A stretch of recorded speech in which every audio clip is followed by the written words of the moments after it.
Buckeye Talk coming to you from the Woody Hayes Athletics Center. I'm Nathan Baird from cleveland.com along with Stephen Means and Doug Lesmerises. We just got done talking to Ohio State coach Ryan Day and Ohio State offensive coordinator Kevin Wilson. A lot of questions, as you might expect, about why they've only scored 4 touchdowns the last 2 weeks. Is it play calling? Is it the run game not kind of getting going? Is it some decisions that C.J. Stroud is making? What is sort of leading to this?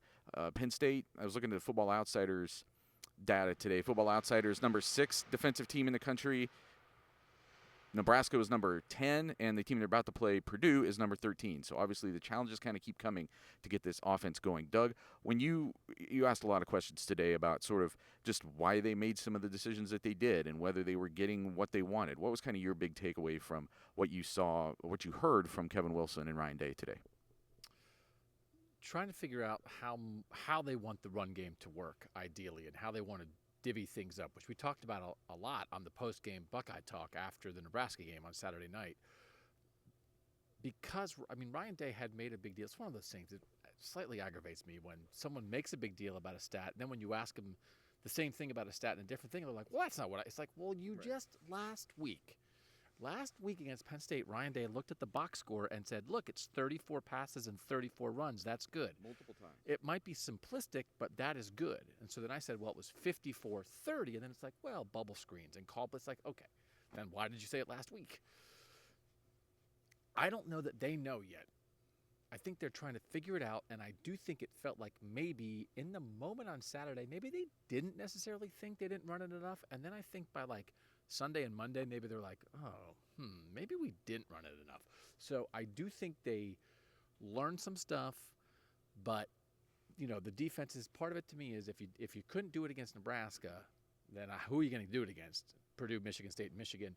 I think they're working some stuff out still. I think it's interesting, but I'm really curious how they decide to come out and attack this Purdue defense.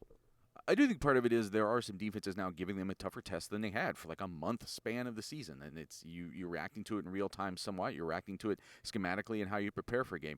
Kevin Wilson said something today along the lines of, if you're going to be a play caller, you have to be ready to take the criticism for the play that you called. And there was a lot of talk today about RPOs, about how sometimes just because you get up to the line and it ends up being a pass, it isn't because you called a pass. It was because you called either one, and just what the defense was giving you, what the quarterback read, turned into a pass. So I did take away from today that Kevin Wilson, when we talked to Ryan Day on Saturday, I felt there was a lot of pushback on questions about play calling.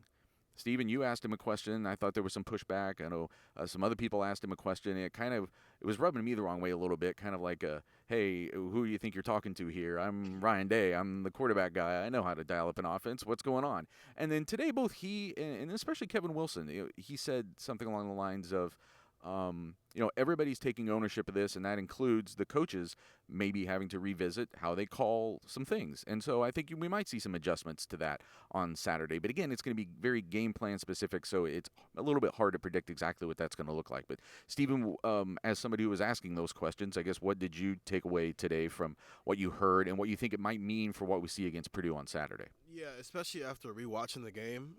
I think what they're trying to say is this offensive line is not getting the push it needs to get, so they're trying to manipulate the run game, which is where you get a lot of these screen passes where they're basically extended versions of the run game, these long handoffs basically. We've heard that a couple of times now.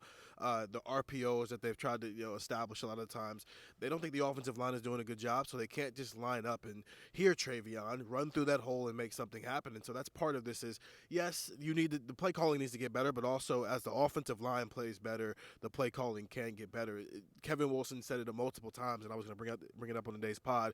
That first play of the game where, Chris Olave is wide open down the field, but CJ's rolling right, and there's no way physically he can make that type of throw. Well, if he has the time that he needs in the pocket to make that throw, it's a touchdown to Chris Olave. And there's a couple of plays like that where, because the offensive line didn't do its job and execute blocks, the play calling looks kind of off because now they're having to throw it and find other ways to get the run game involved. So that's my biggest takeaway from all of this is, hey, offensive line, do your job better so we can do our job better, which has been Ryan Day's thing the last couple of weeks is somebody else needs to do their job so I can do my job. That play you're talking about, it wasn't just that he didn't have time. He was literally getting chased the other direction. So we're going to talk a lot more about offensive line play and a lot of other things, I believe, on Wednesday's Buckeye Talk. So get that wherever you can find podcasts and get the text 614 350-3315. News, analysis, updates, 7 days a week.